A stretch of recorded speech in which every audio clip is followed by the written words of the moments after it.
কেউ অন্যায়ভাবে হত্যা করলে তার কী ধরনের শাস্তির কথা বলা হয়েছে। ইসলাম মানুষের জীবনমূল্য যে কোনো বিষয়ের চাইতে সবচেয়ে বেশি। নবী করিম সাল্লাল্লাহু আলাইহি সাল্লাম তার বিদায় হজের ঐতিহাসিক ভাষণে বলেছিলেন, আজকের এই দিনটি যেরকম সম্মানিত, আরাফাত দিন ছিল, জুমার দিন ছিল, যে জায়গাটি যেরকম সম্মানিত, এই মাসটি জিলহজ মাসটি যেরকম সম্মানিত, ঠিক তোমাদের প্রত্যেকের জীবন, তোমাদের সম্পদ, তোমাদের সম্ভ্রম, ইজ্জত একইভাবে সম্মানিত। অর্থাৎ আজকের এই সম্মানিত দিনের, সম্মানিত স্থানের সম্মানহানি করা যেরকম অপরাধ, তোমাদের কারোর জীবন, সম্পদ, সম্ভ্রম, ইজ্জত এগুলোর হানি করাও একই রকম অপরাধ।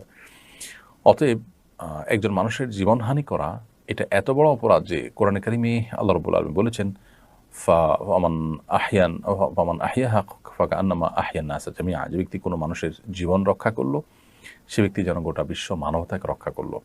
আর যে ব্যক্তি কোনো একজন মানুষকে হত্যা করলো সে ব্যক্তি যেন গোটা বিশ্ব মানবতাকে হত্যা করলো। এটা এত বড় অপরাধ, এত জঘন্য অপরাধ যে একজনকে বাঁচানো মানে গোটা বিশ্ব মানবতাকে বাঁচানো, আরেকজনকে শেষ করা মানে গোটা বিশ্ব মানবতাকেই শেষ করা। তো এই জন্য একজন মুসলমান এই ধরনের পাপাচারের ব্যাপারে সর্বোচ্চ সতর্ক থাকবেন যে তার দ্বারা যেন কোনো মানুষ হত্যা না হয়।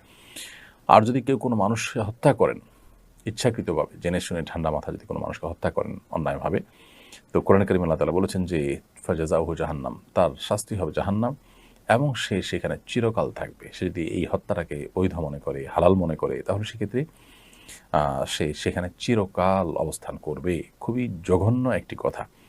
সাধারণত কোনো কবিরা গুনাহে লিপ্ত হলে মানুষ জাহান্নামে চিরকাল থাকে না, কিন্তু কোনো কবিরা গুনাহে লিপ্ত হওয়াটাকে যখন মানুষ নিজের রাইট মনে করে, ন্যায্য মনে করে, কোনো মানুষের জীবনের কোনো মূল্য যখন তার কাছে থাকে না, তাকে যখন নির্বিচারে হত্যা করাটাকে বৈধ মনে করে নিজের স্বার্থ সিদ্ধির জন্য, তখন সেটা কিন্তু তার চিরকাল জাহান্নামে থাকার কারণ হবে, যেমনটি কোরআন কারীমে বলা হয়েছে।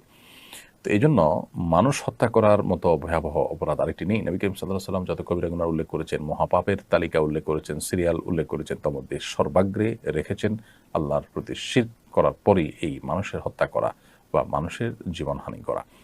এই জঘন্য অপরাধ আজকাল ক্ষমতার জন্য, স্বার্থের জন্য, বিভিন্ন বিষয়ে বাদানুবাদ হলে অনেক সময় ইগোর কারণে আমরা এ ধরনের অপরাধে লিপ্ত হয়ে থাকি। আল্লাহ তাআলা আমাদেরকে হেফাজত করুন।